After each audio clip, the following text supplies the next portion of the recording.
पहलगाम हल्ल्यावर सायंकाळी 7 वाजता परराष्ट्र मंत्रालयाची पत्रकार परिषद होणार आहे। गृहमंत्री अमित शहा पीएम आवासमध्ये पोहोचलेले आहेत।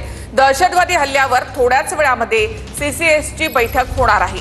दहशतवाद्यांना कडक उत्तर देण्याची तयारी सध्या केली जात आहे।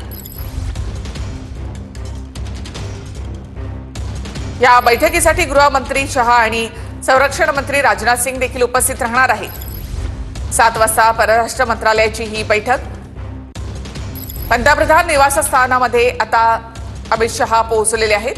परराष्ट्र मंत्री एस जयशंकर हे देखील उपस्थित राहणार आहेत। दहशतवाद्यांना कडक उत्तर देण्याची तयारी भारताने केली आहे।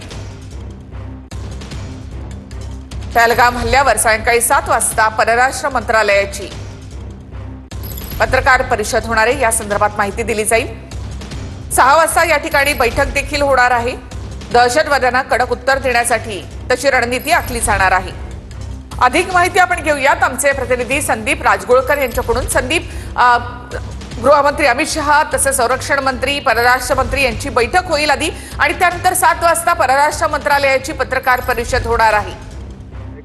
अगदी बरोबर आहे। सीसीएसच्या या बैठकीकडे संपूर्ण देशाचं लक्ष असणार आहे। पंतप्रधान नरेंद्र मोदी यांच्यासह दिग्गज जे नेते आहेत केंद्रातले ते सगळे या बैठकीमध्ये सहभागी होणार आहेत। अमित शहा ज्यावेळेला श्रीनगरमधून दिल्लीला गेले त्यानंतरच ही बैठक होणार असल्याचं सांगितलं होतं आणि आता काही वेळापूर्वी या बैठकीला सुरुवात झालेली आहे।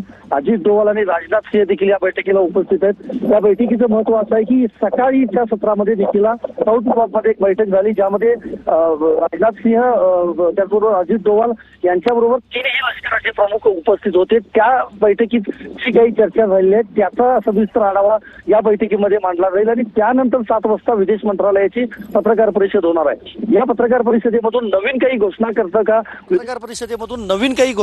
का विदेश मंत्रालय हे बघावं लागेल। पाकिस्तान बाबत काही नवीन धोरणं काही आणली जातात का किंवा काही जे म्हणजे आतापर्यंत त्यांना केला जाणारा पुरवठा असेल तो काही थांबवण्यात येतो का किंवा काही निर्बंध घातले जातात का विदेश मंत्रालयाकडून हे बघणं महत्त्वाचं असणार आहे। प्रामुख्यानं 7 वाजता ती पत्रकार परिषद होणार असली तरी आत्ता होणाऱ्या सीसीएसच्या बैठकीमध्ये इत्थंभूत सगळी चर्चा केली जाईल कारण पंतप्रधान नरेंद्र मोदी अजून इथं आलेले नाहीत पहलगाममध्ये। मात्र जवळपास 1.5 दिवस गृहमंत्री अमित शहा हे होते, त्यांनी संपूर्ण आढावा देखील घेतलेला आहे। त्यामुळे जे काय पहलगाममध्ये जी परिस्थिती आहे ती सगळी त्या ठिकाणी मांडली जाईल। साऊथ ब्लॉकच्या बैठकीमध्ये जी काही चर्चा झाली, लष्कर प्रमुखांचं जे सीडीएस असतील लष्कर प्रमुख असतील त्यांची जी काही मतं आहेत ती देखील राजनाथ सिंह त्या ठिकाणी मांडतील आणि त्यानंतर ही पत्रकार परिषद तुम्ही थांबा थोडंसं, मी पुन्हा एकदा तुमच्याकडे येते।